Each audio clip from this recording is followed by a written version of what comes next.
Malice in your heart, you an approachable dude. Man, you might have sold the college kids for Nike and Mercedes, but you act like you sold drugs for Escobar and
Beats Planet.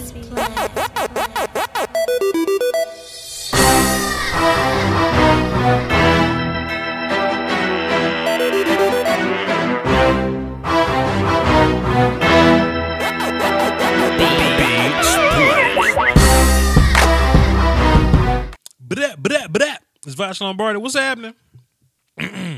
Pardon me. I will be dibble-dabbling in some lunch while we doing this. I had some free time. Cut this microphone on. Aaron Everett. I don't know if you care about being first, bro, but you first. Virginia Finest. What's happening? David, Drew, Vinstinct. What's happening? Rice. Virginia Fine. Invite you listen to the new ASAP. Nope, I gotta listen to ASAP. I gotta listen to Pusha. And I gotta catch up. I just haven't had time though. Y'all heard my G Drake though. Y'all heard my homie Drake though. Y'all heard, he back. Who else? Heavy Hustle 209. Why is Okoye such a clout chaser? Come on. I mess with Okoye. Matt P, what up? None to lose. What up? Dan say he don't like my intro. Yo, Dan, peep this out. I had a sponsor, and he does like animations and stuff, and he was like, "Yo, would you put your animation on our stuff for your stuff for like 3 weeks?" I say, "Sure." I'll put your anime for 3 weeks. So Aaron said he don't like my intro. Who cares? Let me do that because Shrey's on the phone. Shrey, I'm going to get to you in a minute.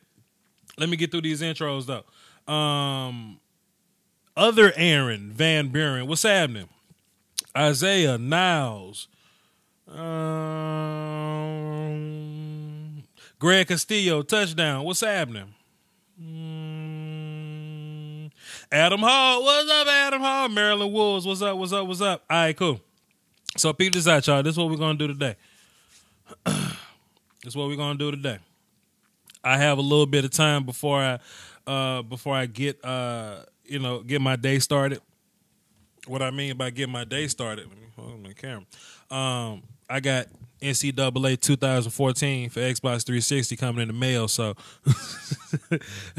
so when it gets here, I'm definitely gonna leave y'all and go play that immediately. But I got a little time before I do all that. So, this is the open forum show. I normally have topics on days where we do shows or whatnot, but we ain't really got topics today. So if you want to call Vach and no, this is for the Xbox 360 fan. Touchdown. I got this for 360. So listen, so if y'all want to call Vach and talk crazy a little bit, if you want to fuss, if you want to talk about your team, if you want to do all that, the phone lines are open. It's on the screen. 515-739-1285, access code 309104. And super chats are accepted. I'll probably get to the chat box at some point, but you know what I'm saying. But anyway, let's touchdown say Drake's song is so overrated. I cannot agree with you. We can call in and fuss if you want to. Shrey, what the hell you want? Hey, what's up, boss? Okay, I was basically calling in to ask you about something. I know you're an offensive line guru, so I wanted to check in with you about something. And it's not offensive line related. It's actually about the defensive line. Okay. Because I was watching a little bit of film on the Cardinals last year because we got their defensive coordinator as our defensive coordinator now. And I was, like, confused as hell because he had lined up random ass, like just some random dude from like, I don't know, like from practice squad. He came in and started like abusing like Jason Kelsey from the Eagles. And I'm just confused. How can that happen? It just seems to me like the players that he just gets, that the defensive coordinator lines up, he lines them up in a specific spot where like as soon as the snap starts, the guy just immediately has a lane. It's just like nobody's trying to block him. Just one guy, and then the guy won't even be able to put hands on him before he gets to the quarterback. It just doesn't make sense how you can just scheme guys into easy sacks like that. Can you tell me how easy it is or how difficult it is to scheme guys free into sacks? You're gonna see a lot more defensive end type players playing 3-tech because it's easier to scheme 3-techs into one-on-one situations. Like if I play defensive end and I'm whooping some tackle, you can put a tight end over there, chip or whatever. Running backs can, hit wide or whatever. You can crack from whatever. If you have a defensive end over your tackle and a 3-tech in B gap, who is that guard gonna combo with? You see what I'm saying? So now that you got that one-on-one situation, now it comes down to traits. You can take an average Joe that's quick for the inside to outquick somebody. You know what I mean? I saw this a lot in high school, bro. People do that. You ain't got to, just because you play 3-tech don't mean you got to be big, strong, powerful guy. You could just have great ball get off and whoop somebody in B gap, and I guess that's how you scheme people. I guess that's what you're asking me. Oh, so you're saying that if you're just like extremely quick for the inside, where guys are usually bigger, and there's not a lot of like help that can go there. If you just beat the guy to the spot, you're gonna win almost all the time. Is that what you're basically saying? I mean, you could be trash as a whole, but you have a great first step. And that that first step in a one-on-one situation could be beneficial to you. If you were a defensive end, your first step against Tyron Smith may not be that effective because Tyron Smith had got a hell of a first step too. Plus, he got these big bear claws for hands. But you may run into one of these trash can full of dirt type guards that they may be strong, but they don't have great feet, and they can one-on-one block their ass, through quickness. You see what I'm saying? But that's the thing, though. That, like, the guy I was watching, it was Jason Kelsey and, like, one of the other Philly guards. They're all, like, really good. There wasn't, like, garbage guards. They were, like, actually good. And this guy, it is some random practice squad guy, comes in really quick. I think that's right. He was really quick, and he just beat the guy to the spot, like, a few times and got a bunch of sacks out of nowhere. What's his name? What's his name? I don't know. Like he's so relevant. I forgot his name. Okay, Shrey, do me a favor. I need you to find out what the dude name is, so I can go look it up on my Game Pass right now. I'm here for an hour. Yeah. And I might pull up on the screen and talk through it or whatever. But I'm about to hang up on you right now. I want you to go find that and call back. Okay. All right. And I'll just put it up on the screen or whatnot. Appreciate it, Doc. What else we got for the show? That was Dr. Shrey. Dan said I can't call due to charges. Hey, super chat Dan. Or hit me on Skype, Dan. You have, Skype capabilities, whatever. 301. What's happening? Who this? Hey, what's up? This is Aaron coming over here, hanging down for the Dosky Wolfie, man. How it is? Hey man, what's happening, Dosky Wolfie, bro? What's good, bro? What you got for the show? They're calling the show talking about the 29 2019 draft process, man. Okay. Talking about the main bros at the top: Ed Oliver, Dexter Lawrence, and Nick Bosa. Okay. I mean, just rewatching Ed Oliver over and over again. I mean, that Ed Oliver is the second coming of Aaron Donald. I mean, that for a dude who is 6'3", 280 pounds, who has feet like a defensive back, and he even lined up all over the place from playing 5-tech over there playing a 0 technique because that he can't. Because, I mean, this dude is so big and so powerful for being so light because, like, you normally don't trust a 280-pound player to play 0 technique or even 1 technique. Right. That's only for the guys who are, like, really powerful and really nimble, like a Geno Atkins or an Aaron Donald type. I haven't watched film on him because I'm not impatient to jump into 2019 film or anything like that. But I've seen him in passing, and I know he's very good. I know he's dominant, but I haven't really gotten a good look at his skill set formally. So tell the people what you've been seeing. I'm assuming you've been watching film on him. Tell the people what you see. Yes, all right. It was there for Ed Oliver, that a dude who has speed like a defensive back, because you've seen that video up on Twitter for him doing the drills and such, that it's like, how can a dude that big can just be so nimble and so agile like that? And also commenting about Big Dex from Clemson. I mean, the dude is big. I mean, 6'3", 340 pounds. That dude is also, too, the dude doesn't have a lot of body fat on him. The dude is only like 15% body fat on him. Dude is like, that's all muscle weight upon him. It's like, the dude is not, you think for a pass rusher that big, it's like, you think that he is a nose tackle. No. This dude is a defensive tackle first and a run defender second. I mean, he is so light on his feet that for when a lot of the scouts are saying coming out of high school, it's like, how could this dude run so fast for his size? I mean, it's like, he's a little incarnation of a dancing bear. It's that for once you get it there upon his spot for an offensive lineman blocking him, that he is literally is unstoppable being blocked because, I mean, for his size, that going up against a one-on-one, that is just be an utter nightmare. And also, too, for Nick Bosa, there, too, many people are saying that he is better than his brother, Joey Bosa, because the fact that Joey Bosa, for when he came out of Ohio State, that we had a lot of concerns talking about, can he truly play in the 4-3, or can he truly be an upright pass rusher? And plus, also, he had a lot of drug issues. That Nick Bosa possesses a lot of the traits that his brother possesses, and also, too, the fact about it, he might even be quicker and faster than his brother is. I mean, this defensive line class for 2019 is downright scary of the potential that it could have. Okay, well, you know, I'm sort of quasi D-line guy sometimes, so I'll definitely take a look. It ain't gonna be today, because I'm not in a rush or whatnot. But I'll look, October-ish. You know, I'll be watching guys in passing all year or whatever. But I'll start to formally break guys down around October, November. I also too add 2 names over there towards this list there too for you to watch, Botch. Also to watch Rashawn Gary from Michigan.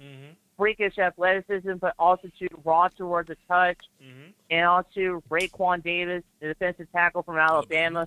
Dude might be the second coming of Calais Campbell at 6'6", 305, just a mountain amongst men.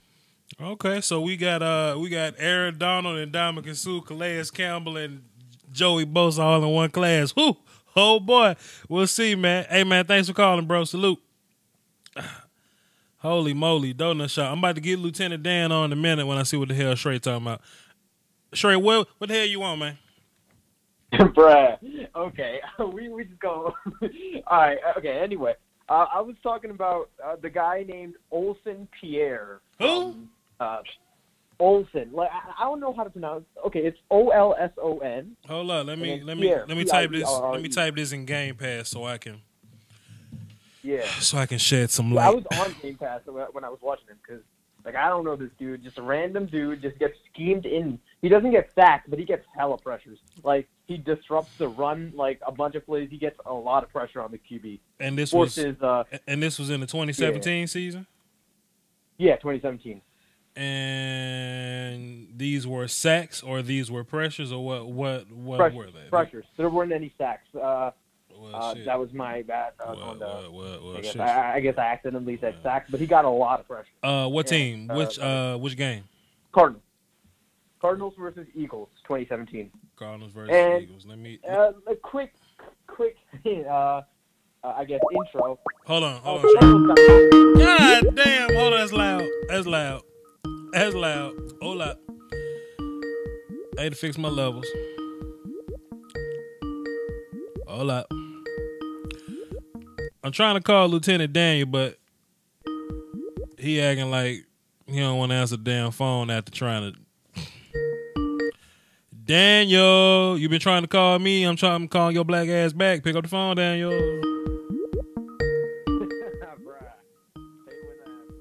Okay, cool. I'm about to hang up on Dan. Okay, now Dan calling me back. See, now I'm getting upset. What up, Dan? Yellow. Daniel. Shrey, can you hear me?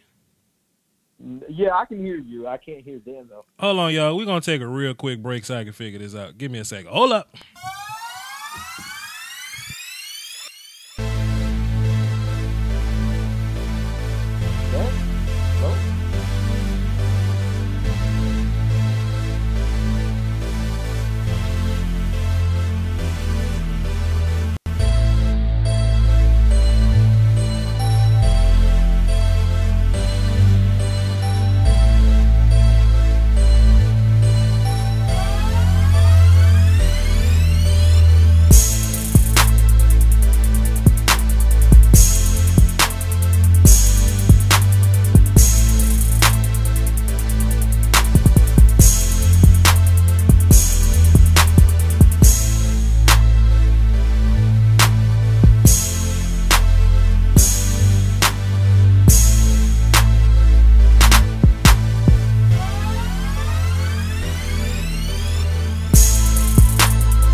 I actually lied to y'all. I had to go to the bathroom. Okay, Dan, can you hear me?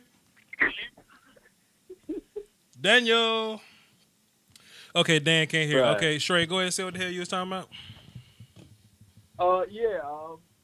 Not much. I was saying Olsen Pierre. I lied to y'all, boy. I had to go. That was his first season. Boy, I lied to you. Season comes in, I had to go hit that bathroom, boy. Like with Newski or something. Boy, I had to. What was it? I lied to y'all, man. I had to hit that bathroom, boy. I had to get up out of there. Ooh-wee. I ain't had to sit there for a good long time, but just a little bit. Just, whoo. God damn. Somebody was like, that turkey bacon look good. That turkey bacon is trash. My lady friend bought some turkey bacon and shit, so I kind of had to eat the rest of it. Daniel, what's up, man? Say something, bro. Well, Daniel ain't on the phone, so Shrey, just hang around with me for a second, and we'll try to get Dan back, and we'll get some other people in on the call. But yeah, the Pierre guy, I'm about to look him up right now. 254, who this? What's happening? Hey, what's up, Rod? This is Dr. Drive News. Dr. Who? Dapper.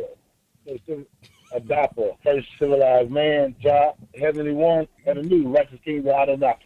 Okay. My point is, I'm calling you today, man. I spoke to you back last summer with you and Law on the thing, right? Okay. And I was talking about Byron Jones, but it's good they're moving back to corner. So my rant today is that I'm tired of people jumping on JG. Talking about he ain't no coach. First of all, man, I'm going back to where he started out as an offensive coordinator. Jerry wanted him to be the walk-around coach. So he had to learn how to do the defense, special teams, and all those things, right? So he had to get the right coaches in. He finally got some good coaches. Because at those times, there wasn't no good coaches out there. They was all taken by other teams. You dig?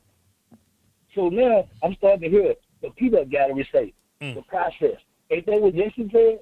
Ain't that what Jensen said to the ownership too? It falls into the ownership, the players, and the coaches? Yeah. He been saying those things. Now I heard Law say the right guy.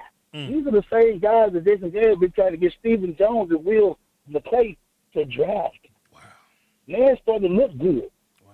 You know what I'm saying? But now you hear people saying, oh, this is what they're doing. This is what Will and Stephen doing. No, this is what Jason did and said. You dig what I'm saying? I know you understand the aspect of becoming a good head coach. But what a coach do? You know what I'm saying? While other people in the peanut gallery, they just jump around like the madness. Oh, start pointing fingers. And you know, like I know, when you point a finger, you got three pointing back at you. You know, man. You go on over, man. I had to. The problem is 80% of Cowboys fans are idiots. So what they do, is that they take commentary from people that they don't like and they regurgitate it, and they get a result that they're not happy with. So they find a reason to point the finger, and that's when they go back to that, to that notion that they had or whatever. You know, for example, Stephen A. Smith says fire Jason Garrett. Such and such coaches don't lose for that long, and boom, boom, boom. Okay, what does that have to do with the Cowboys, plan or whatever? Jason Garrett was brought in with a plan. Like, he inherited this terrible team and he coached for 4 years. And to be fair, it ain't like he was terrible for those first 4 years. He was just 8-8 a bunch. But you finally build a team around him, and he goes 12 and whatever, 13 or whatever. You lose your quarterback. Just like when other teams lose quarterbacks, your team's going to run different. Assuming Tony Romo is healthy that year, that probably would have been a better season than what it was. That happens. Zeke, Zeke goes out, Tyron goes out, Sean Lee goes out. It's not a bad team, bro. And bad coaches, when bad coaches have a full cast of characters and they still lose, that's when you fire coaches.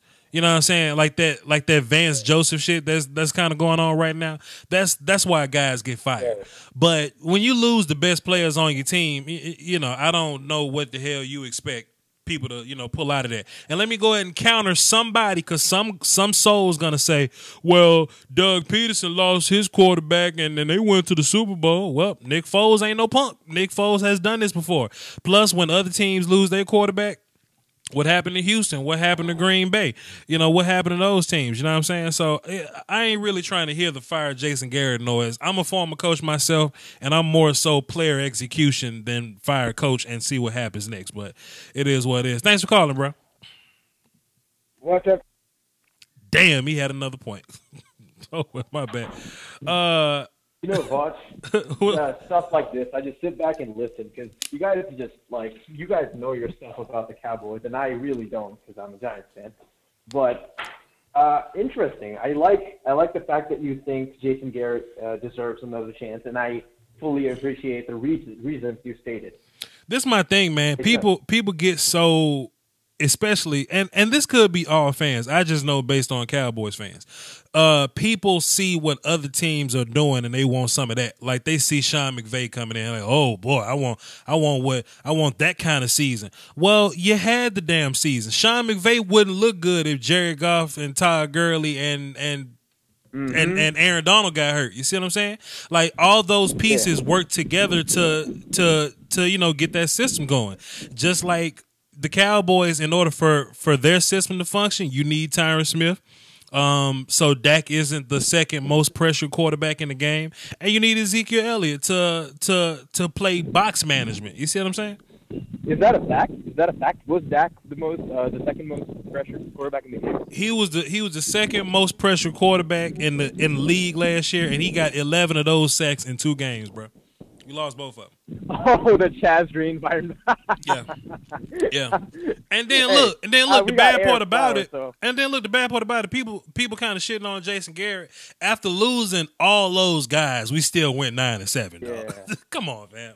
Oh, well, I forgot that you guys went 9-7. I thought you went like 7 or I don't know. I didn't think you guys did that well.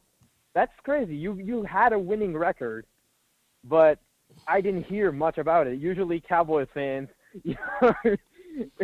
Because they're they go stupid. 8-8, be talking like they went 12-4. But this year, Hold on, Shrey. Hold on, Shrey.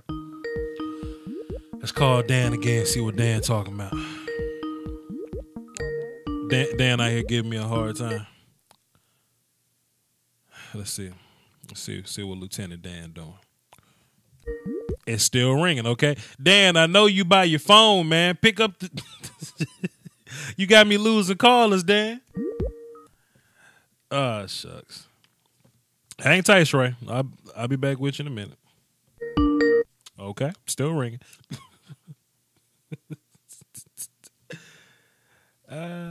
It's still ringing. Any minute now, Dan. All right, we're gonna hang up on Dan. Shit, man, Shrey. Can it come through? Like Dan is texting me, like he's typing me. He's saying, "What you want me to do?" I'm calling. He not answering. My God. He just hit me and say, "Don't worry about it." All right, Dan. All right, Dan. Come on, famo. I'm trying, bro. I'm trying my hardest. But I mean, shit, Shrey. What else you got for the show besides whatever the hell you just said? Nothing much. I mean, if you want, I can stick around and hear what other people got to say, comment a little bit, or if not, that's fine too. Well, all my callers gone because Dan won't answer the damn Skype. So, let me hop in the chat box for a second, see what's in there. Oh, Greg Castillo dropped $1 in the super chat. Appreciate it, Greg Castillo. I'm trying to make some major moves to the channel coming up. So the super chat and the Patreon is very important. I'm gonna make a big production move that people been waiting on for a long time. People been asking me for. So we gonna You keeping it under wraps? Nah, I mean, I said it on one of these live streams, but that was me being incognito. I'm gonna put lines on the screen now. I'm gonna draw routes and point out players better and do the whole coach pin thing. I'm gonna step up production. Oh yeah.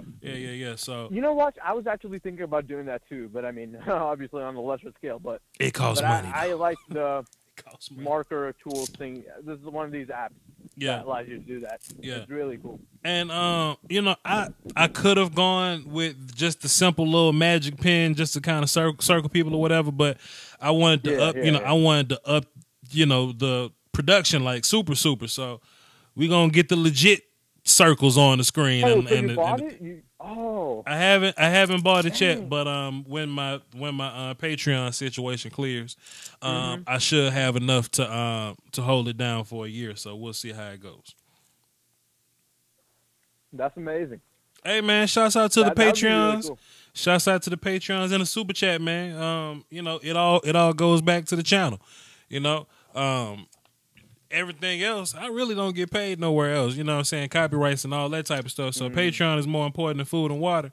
And I bought a new camera. I'm a little more clear for y'all.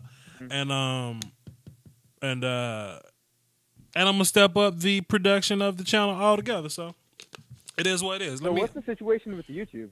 Are they just doing y'all wrong? What is happening? I don't really know the YouTube landscape too well as of yet. So I'm guessing they're just screwing guys that are like not there yet, but like they're getting there. And they're just like screwing them out of money. Is that what's going on? Well, I mean, Brett Coleman's video got taken down too. We don't own NFL shit. We don't own college shit. We basically stealing. Oh. We basically stealing to provide not content. Not really though, because like you can have like I don't know what it's called. It's like creative license or something like that. Yeah, it's called the fair use. People about it's called the fair use, but we can't but we can't be making money from it. Bruh. Mm-hmm. You can't be making money from the work you do, breaking down the thing. Don't people make money from selling draft guides? They do. And isn't that based on the NFL? That's based on knowledge. Like you so can't. Isn't the video based on knowledge also? It's okay. Peep this out. That's like I can review a song, but I can't play the song on YouTube and try to make money from it. But people do make money from doing that exact same thing. People do make money by making like fucking reaction videos make money, dude. Like, They can make reaction videos, but what you see is they don't play that shit just as a whole. They chop that shit up. They put it real small in the bottom left corner. You know, they make changes. They flip the volume up and stuff like that. You know, there's a lot that goes into it, but we don't own the NFL. And then some properties are a little stricter than others. NFL don't play by their footage, bro. Yeah, so I feel like what you guys should be doing is, I think, try to figure out ways. Like, you got to figure out what they're penalizing you for, what they're not allowing you to get monetized for, and then try to somehow loophole your way. Because that's literally how you, I don't know, like, you can loophole your way into, like, winning, basically. So I don't really know where I'm going with this, but of course you don't. But we trying to figure it out day by day, famo. But we'll get it right, hopefully, one day. Let's see what we got. Adam Hall, what's up, bro? Welcome to the party. Oh. Well, let me just pause this really quick. Okay, go ahead. All right, cool. Hey, how you doing? Dosky Wolski, what you got for the show, brother? Oh, man, I mean, I haven't called in for a little bit, and I want to be able to talk about this 49ers draft, and so I wanted to get your thoughts on a couple players in particular. So the Niners in the second round traded up a good bit to be able to get Dante Pettis, the wide receiver / punt returner, out of Washington. And then in the fourth round, we took Kentavious Street, I think it's free tech, out of North Carolina State. NC State. Mm-hmm. What was that? I'm sorry? Yeah, Red Helmet Gangster. I'm sorry, one more time? He's a Red Helmet Gangster from North Carolina State, yeah. Oh, okay, cool. Right on. I mean, yeah, he was one of those three guys. I was higher on Hill, but yeah. But yeah, this works out. So what I wanted to be able to chat about was, I've recently posted this on Reddit. Like, can somebody convince me that taking Dante Pettis was not a horrible decision? Considering, I mean, for a series of reasons, I'll just run down most of the posts really quick. So, at least from my tape analysis, the guy has a considerable amount of shiftiness. I mean, he is the NCAA record holder for punt return touchdowns with 9, so that's something impressive. The guy has good vision. He's able to navigate in open field pretty well. And one of his really strong strengths, one of his strengths when it comes to route running, which is pretty solid in and of itself, is his comeback to the ball. So when he's doing these comeback routes, he's really fighting to be able to beat the corner, so he's not going to be able to overtake him. These are all great things, but the problem is this guy comes in. This guy comes in at I think 6'1", 189 pounds, and during my tape analysis, I watched 6 of his games. The guy just consistently cannot beat press, even in the Pac-12. Like, he just consistently gets blown up at the line of scrimmage. Anybody who gets his hands on him disrupts his routes, and then he's basically useless for the rest of the play. Now, I recognize most wide receivers, college, NFL alike, if you disrupt their routes and they're not like Des Bryant or Julio Jones, you're going to have a really hard time with that. But considering that he's being brought in to be a versatile player, but to work primarily on the outside, I don't understand exactly how he's going to be able to bulk up enough to be able to play against a lot of the top-tier talent that's just ubiquitous within the NFC West. I think that's a really just a questionable decision. Now, I recognize Shanahan loves his guys. He chooses who he wants to be able to play in his scheme.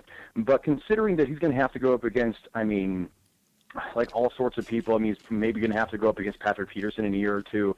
Marcus Peters, who I know plays a lot of off coverage, but still, it just seems like somebody who's going to be dwarfed by a lot of players in this division. Maybe a wide receiver too in time, but if this guy was traded up for in the second round, when we had an option to be able to take a lot of other people, it seems like that Shanahan is going to be prepping him to become the number one guy, perhaps. And I find this really problematic because if we wanted to really trade up, we could have gotten Landry 4 picks earlier. You could have gotten Oliver, could have gotten Josh Jackson. And considering that Robert Saleh runs this hybrid man-zone coverage that actually has a significant amount of zone in it, that requires corners that have really long arms, Oliver or Josh Jackson fit this scheme much better. And considering that Sherman is a question mark, and Spoon is great, but who else do we have in that secondary at the corner position to be able to supplement the team? Find this to be really problematic. Seems like we passed on a lot of really great people, and I recognize Shanahan was probably afraid of Pettis being taken at some point, but he could have traded up again. We had a lot of ammo. So I'm just kind of pissed about that. And then with Street, the guy tore his ACL, was expected to be a 4th-round pick, and we have like 4 3-techs, like 4. I mean, I don't understand what's going on here. Do you guys think that he has a possibility of being able to move into like full DT just run stuffing guy? Because the way that he's been used in the past is an athletic type of dude with zero bend, but stuff that is inherently already taken care of for the 49ers. And those are premium picks 2 and 4. So I don't exactly understand the reasoning behind them. I wanted to see if you guys had any expertise on these guys, and I was hoping to get some insight and see if you guys could make me feel a little better. What do you guys think? Well, I'll tell you what, and you know, Shrey is no expert, so don't even worry about Shrey. You know what? I liked everybody that the 49ers drafted, but I feel like they all got drafted early. Everybody. I feel like McGlinchey, Pettis, Warner, the Southern Miss kid was right on time. The Moore guy? Street, I think all those guys were drafted one tick earlier or so. You know what I mean? But if you were in the market for a tackle, cool. For a linebacker that can cover, cool. Safety with range, you know, I feel you. But Kentavious Street, man, I don't think he's going to play defensive end in the league, right? I think he's going to play 3-tech. You already made that point. Y'all got a lot of 3-techs. I don't know how you're going to make that work. I love Dante Pettis. I don't like him at 44. He's a top 100 guy. He's a 70, 80 or so guy. Same with Fred Warner a little bit. I don't like him at 70. I like him a little further back. He's a 4th-round guy to me. I like him in coverage, though. Mike McGlinchey, I don't mind it. You really needed a tackle. He's the best tackle on their board. Fine. Go ahead and take him. You got quality players, but you probably could have got them plus another good guy or so. That's my opinion. Yep. Yeah, I mean, and it's tough to tell with the information that they have available to them. I mean, you know, we don't know whether or not Pettis is actually going to go off the board in the next 10 picks. I mean, this is kind of the post-talk stuff that we have to work with. But, I mean, I really like the McGlinchey pick. I know a lot of people were not particularly excited about it when it went down, but, I mean, you know, we traded Trent Brown. We needed a great right tackle. This guy was by far PFF's best run blocking tackle, which is a lot easier to grade than other things, and it's just like, I mean, so that's cool. I mean, he's obviously been melding well with Joe. I just, you know, it's like when you have the possibility of being able to fill out the defense when the offense was already working pretty well, and you obviously weren't going to go after a top end guy. It was a lot to give up a 3rd and 5th round pick to be able to get Pettis when he probably would have been around in another 10, 15 picks. It's just tough to say. Yeah, Harold Landry was there. Sorry, bro. You know, it's going. How do you feel about Gallup over the other guys they could have taken? I like Gallup for what the Cowboys are trying to do. They're trying to bring in nuanced route runners and yak guys. And I think based on where we were on the board, Gallup in the 3rd round is some great value. As far as the Cowboys picks or whatever, like. People, for whatever reason, thinking that I'm changing my stance on Leighton Vander Esch or whatever, I'm not. I still think he's very soft and that he needs to work with his hands better. And I still would have liked Harold Landry. Don't get me wrong. But how the draft panned out, what was I about to say? 2nd round pick. Connor Williams is a 1st-round player to me, and we got him in the 2nd. Michael Gallup is a 2nd-round player to me. Got him in the 3rd. Dorrance Armstrong, 3rd-round player to me. Got him in the 4th. If you take a look at my quarterback board, I was arguing with people about Mike White. What does Mike White do that Josh Rosen doesn't do? If y'all can go find that video somewhere. I really like Mike White, and we got him in the 5th. You know what I mean? So I'm really excited about some of our guys, man. And you can check my rankings. My rankings on the internet somewhere. We got top 5 guys at each position. You know what I mean? So I feel really good about the Cowboys draft, man. That's dope. Yeah. Hey, man, I'm glad for you. I mean, I think the league is better when the Cowboys are doing well. So, a quick question about one of the Patriots picks. One of my favorite deep sleepers in this draft is Braxton Berrios. And he's a slot wide receiver and drafted to the Patriots in the 6th round. Have you done any tape analysis on him? You have any thoughts on the guy? Wide receiver from the U. He's a short white guy that plays for the Patriots now. So that means he's going to be the best receiver in the league next year. So. Pretty much. I'm taking him in all my dynasty leagues in the 4th or 5th round. Absolutely, that's my logic. I didn't see him play that much for the U though, and I remember watching a lot of U, and I went back to go watch film on him. I was like, "Where this dude been?" But he's basically what you get from a New England Patriots wide receiver. He's route runner, quick, secure hands guy. Absolutely. Yeah, check if you have access to the Senior Bowl footage, check that out. He absolutely blows up the Senior Bowl. Maybe not the game itself, but the practices and everything else. If you have access to that, that's really where you should check him out. He's really something. If I can actually, I've been shutting you down all day. Well, if I can actually plug my work a little bit, I have the entire Senior Bowl on my channel. Plus, I have day 2 and day 3 O-line versus D-line breakdown. So y'all go check that out. I need those views. Salute to y'all. Appreciate you. And by the way, everybody, those videos are the shit. Like, watch the best in the trenches. They are fantastic videos. I tell you what, man, I've found my lane now, and my YouTube career has been full of finding my lane and what I'm good at. I think I'm really good at evaluating offensive linemen, bro. And don't laugh, because I get it, sure, obviously or whatever, but.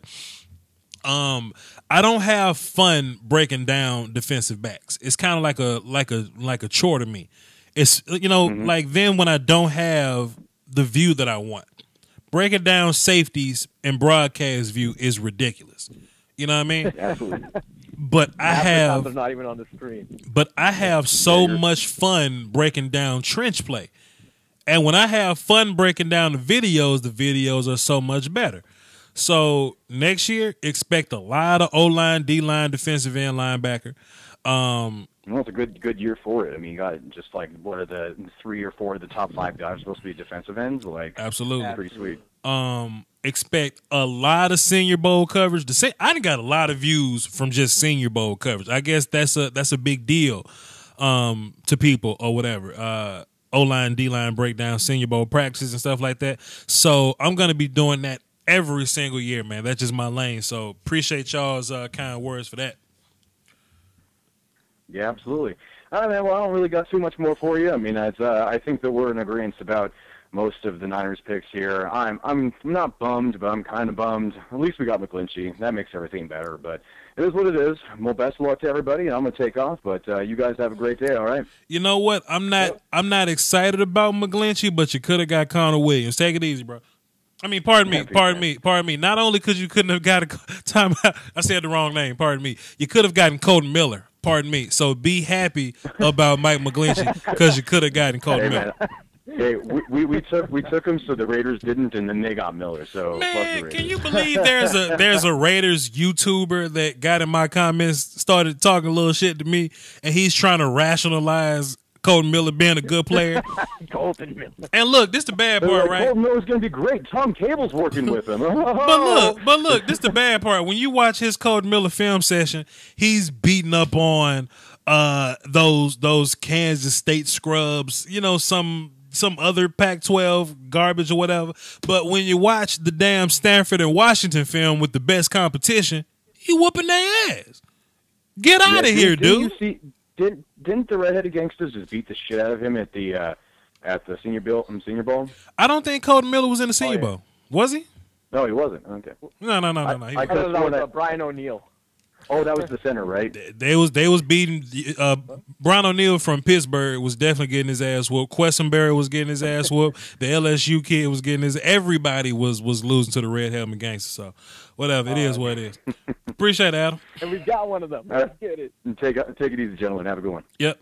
I tell you what, Shrey, I do not like the Giants, but they had to be watching my videos, bro, because they picked every single one of the guys you like. They got Saquon, Will, and BJ. I said, ugh. Hold on. Yo. Let me cut my microphone off so I can look at this Snapchat real quick. Hold on.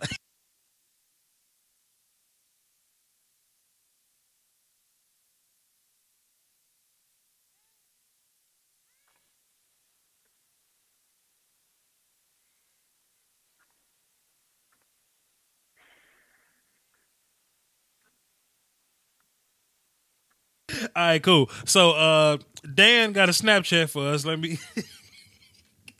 All right, Vach, sorry about the missed calls, but here's my question, and just a talking point I think that you might think is really interesting.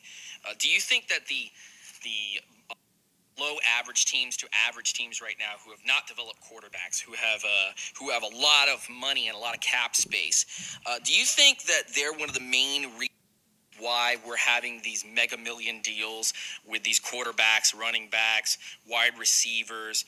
Do you think they're like the main problem right now? Or do you think that the good teams undervaluing positions are actually to blame for the market value and the particular cap that's going out to particular positions? Just give me your thoughts on that. I won't be able to catch the show, but thanks anyway. It's a good question, Dan. It's kind of a two-sided coin, bro, because okay, there are teams that build the house first and get quarterbacks last. And those teams usually have a lot of cap money. Like, take a look at the Jaguars or whatever. I think Jacksonville has. I think they've come to grips with, okay, we got to deal with Blake Bortles in order for everybody else on our team to be spectacular. I think the Vikings are kind of dealing with that. I think the Broncos are kind of sort of quasi gonna go towards that direction. We see that when these young quarterbacks start to make their money, the rest of the team starts to diminish. For example, you look at the Baltimore Ravens. Cool ass Drake is sick of Joe Flacco ass because he's not producing to add up to the amount of money that he's making. But the problem is that there's this stigma that you got to have a franchise quarterback, and that's kind of true. You got to have a franchise quarterback to win Super Bowls in the league. It really depends on your philosophy, man, because Nick Foles just won a Super Bowl, but that was partially in because his team was so great. You know what I mean? People want to talk about, well, the Eagles lost Carson Wentz and they still won the Super Bowl. Well, they did it by running the football effectively, setting up RPOs and play action, and Nick Foles took over that situation. Nick Foles has won 13 games in his league, by the way, so let's just not act like Nick Foles is a scrub. And they play great defense. So yeah, I mean, when you look at Nick Foles, you have a guy who is that was a Chris Collinsworth right there, but you have a guy who's like, he's very good when you give him enough time in the pocket. Mm-hmm. And the Eagles' offensive line, you best believe he gets enough time in the pocket. Yeah. So that's how that played out. And they chose great plays for him to succeed. I think so when you have all of that, everything is in his favor. Of course it's going to work out. I think what's going to happen is it's going to go away from, is this guy a franchise quarterback, and it's going to go into, can I win football games with this dude? You see what I mean? And if you can win, if you can win football games, if that's just what your formula is, then maybe you don't need a franchise quarterback. You know, maybe Todd Gurley can lead your team, and Jared Goff can just make the appropriate throws. You know what I mean? Let's get back into the phones, though. Yeah, my take on this would be be something similar to where I think there's, as you said, there's two pools of teams. Yeah. One of them who builds their team first and then gets the quarterback. Yeah. Another one who gets the quarterback immediately and then starts building the team. And both ways have been proven to work. Mm-hmm. But the thing is, I think that when teams start building like their team first and then try to get the quarterback, if the quarterback fails, they spend buckets and buckets of money to try to get the next quarterback because they have so much cap space, they can afford to do that. And I think that might be the cause of overvaluing guys. And that's why guys like, like Mike Glennon are getting paid, $15 million it was like a year ago? Insane amounts of money. And I think that's why, because teams are desperate for a quarterback because they think that if they get their quarterback, that they can go on a run and do some stuff, make some moves, take it up a little bit. So I think the teams that don't have a quarterback yet, the teams that have a decently built team, those are the teams that are really the cause for this problem that Dan is talking about. I dig that. Ryan's report. What's happening, brother? Hey, what's going on there, bud? Shit, chilling. What the hell you want? I was just curious if you think Dez or Adrian Peterson get signed first this offseason, and maybe where. It should be Dez because Adrian Peterson is like what 40. he's 30. He's 36 in running back years, and Dez is 29. So I know. I mean, Adrian showed some flashes last season that he can still run the rock, but I don't know. Like, it seems like everybody in the league is kind of saying that they don't really want Dez. Adrian should sit his ass down somewhere. I don't think Dez is signed because he can't play anymore. I just think people are aware of locker room guys or anti-locker room guys, and Dez was the old head in Dallas, and if you're the old head in Dallas, you can kind of get away with some shit. But you remember Steve Smith with Carolina, how he left the team and all of a sudden they just won games or whatever because everything gelled a little better. You know, you started leaning more towards the offense than feeding Steve, and Steve was 30-something. You know, I think that's kind of what's going on. Plus, Dez cost like $15 million or something like that. So, well, I think another reason why Dez might be having trouble getting signed is that maybe he's not exactly the ideal receiver that some teams are looking for, where he's super athletic, can jump over everybody and make some big plays, but it seemed like he hasn't been able to really separate this last season or two. Like, his numbers have gone down by a good margin from when he was super flashy. Hey man, let me tell you something. Somebody could use him. Like, people talk that cash all they want. You may or may not want to spend $15 million on Dez, but if he was cheaper, there's always a spot on your team for somebody that can jump over people, regardless. You know what I mean? Alshon Jeffrey got a job. I'm about to say Larry Fitzgerald, but he separates more now than jumping over people. I mean, hell, Julio jump over people. Larry also is a big blocker running down the field for the running game. He does a lot more than just catch the ball for him too. Right. But as far as Dez's route running, whatever, it's not very nuanced, no. But there's always room for extra receivers, man. I mean, it's always guys you can. It's always room for red zone threats. I mean, look, bro, let me tell you something. If I walk into a village and I tried to kill, this group of assassins with just a knife, but I was the best knife guy in the world, right? I'll probably still run into problems, right? But if I walk in with a knife and a sword and a pistol and a rifle and a rocket launcher, now you got to plan on how the hell you going to attack me, right? So Dez may not be the receiver you looking for, but damn, if you got a scat back and a super route running slot guy and a dangerous other type of dude and your quarterback can do this type of stuff, sure, you're going to have to figure it out because if Dez is in the right one-on-one situation, he'll still jump over people.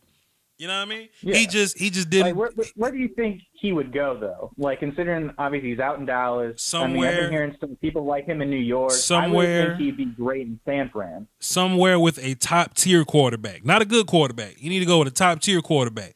Go to New Orleans. Green Bay said no, but whatever. But man, who else is go to San Diego? San Diego Dez. Why not? I'll tell you what, though. I was talking to some of my Cowboy constituents, and don't be surprised if Dez Bryant retires. Just because he can't get signed, or just because? Because he might be on some big. He might be on some Cowboy for life shit, and league minimum might be insulting. Yeah.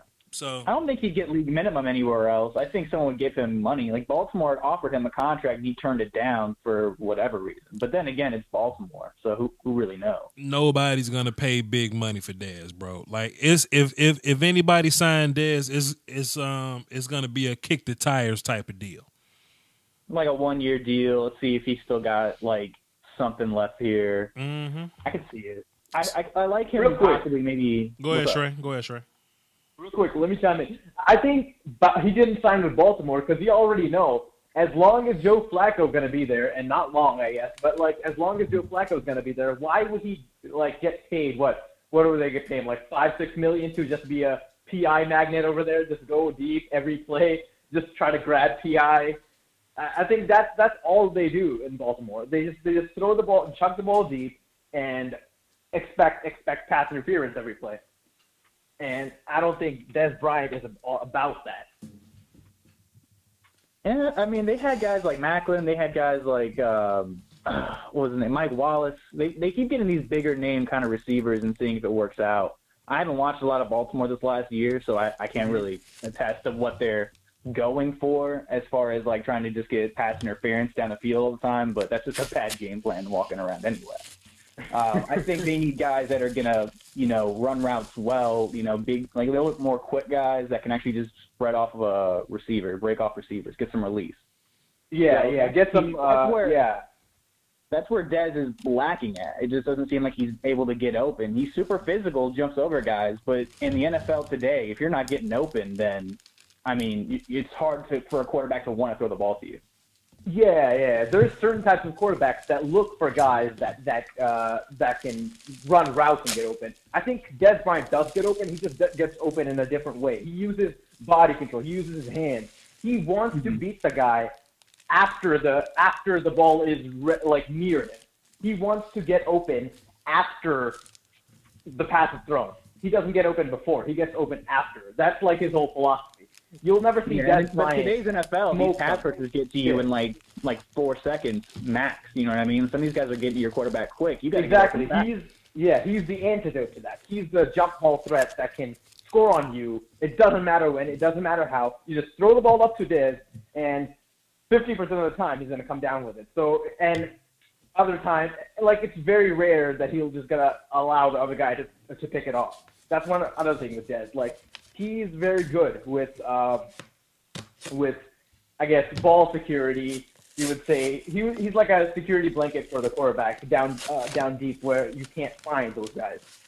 So I think he has a certain value to him. It's just that the stigma around him of being this locker room guy and the fear factor. What it's like his locker room whatever is contagious and it ruins the team and culture and all that. I think that's what's holding him down. And I mean, you saw Baltimore just offered him a contract and he declined it. I think a team will sign him. I think he'll get signed, but I think he'll get signed before AP, of course. Yeah, I mean, it was just something I saw on NFL.com that was hey, is Adrian Peterson and Dez Bryant going to get signed? So, peep this out, fellas. I just, I don't know if y'all saw me or heard me do it, but I actually got up away from the microphone and I went outside to go check my mail, and I had my mail at the door. So, peep this out. I got my NCAA football 14, as I put it on the screen right now. I got it. I got it in my hand right now. So, Tristan Blake Ryan's about to get you the hell off the phone. Plug your stuff real quick, bro. All right, man. Shoot me a like on the Facebook page, The Rams Report, and I'll be doing shows back again in September. All right, shows in September. He's in school and shit. And take it easy. And I'm gonna get the one more phone call. Let me get my clock ready because I don't want no discrepancy. 901. What's happening? Who this? Oh, what's up with you, Bob? What's good, bro? What you got for the show? Let me just go ahead and say this, bro. I'm gonna give you a smooth 90 seconds because I got this NCAA 14 in my hand and I'm ready to rumble. So I'm gonna give you a smooth 90, bro. Go ahead, my G. What you got for the show? All right, well, let me go ahead and put my little 2 cents in. Go ahead. I've been ranting and raving, man, on the damn Browns, man. I'm disappointed as hell, man, because I feel like when they traded for Tyrod, they had got them a competent quarterback that was good enough to get them to out of the depths of hell where they've been for the last umpteenth years. Mm-hmm. And they went ahead and drafted Baker, boy. And then on top of that, I was more disappointed because you got a clear top 5 player and your boy Chubb out there. You went and go take a little quarterback, $180. You know, that's little as hell in the league. You know what I'm saying? That ain't about nothing in the league, bro. What you picking, a slot corner in the top 5, man? You can find them anywhere. He's not a slot corner. He. Okay, let me actually pause your time. This a very good response. Let me go ahead and get with you for a minute. Go ahead. You already got Myles Garrett and Emmanuel Ogbah. So even though I wouldn't mind replacing Emmanuel Ogbah with Bradley Chubb, if you have those three defensive ends, you pretty much ain't got nobody playing cornerback really for you. You know, like Joe Hayden was a long time ago, fam. Good Joe Hayden was a long time ago. And I think it's a good move to keep Ogbah there, play Garrett because Garrett's going to be your star, and go get your cornerback for the future. I mean, Denzel's small, but he plays like a gangster, man. I mean, y'all going to put him in the weight room.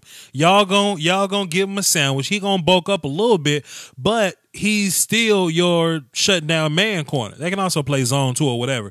But I think it's a good pick. I mean, Bradley Chubb is a top 5 guy in this draft, but Denzel Ward is too. Let me start your time back up. Go ahead. I got you. Well, he's going to have to eat a lot of sandwiches to hit that iron, man, because the NFL receivers are getting bigger and bigger every damn year. So Let me actually pause this again. Now, if you want to talk about something that don't make sense to me, I don't understand drafting Nick Chubb when you got Carlos Hyde on the field. I would have drafted a running back that's a little different, like Ronald Jones or Kerryon Johnson. You got two of the same guys, man. Mm-hmm. I understand that. But check this out. Let me get your take on this real quick, too. Do you think the Rams going to be a real force, or you think this shit all hype? As long as they can continue to run the football and, play within Jared Goff's, strength, I think the offense will be fine. As far as defense, we got to see if those guys can gel together. I mean, you can try that Philadelphia Eagle dream team shit all you want to.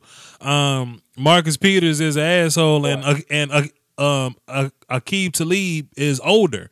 You know what I'm saying? So something else too, right? And Ndamukong Suh and Aaron Donald are both 3 techs, so somebody's gonna have to play out of place.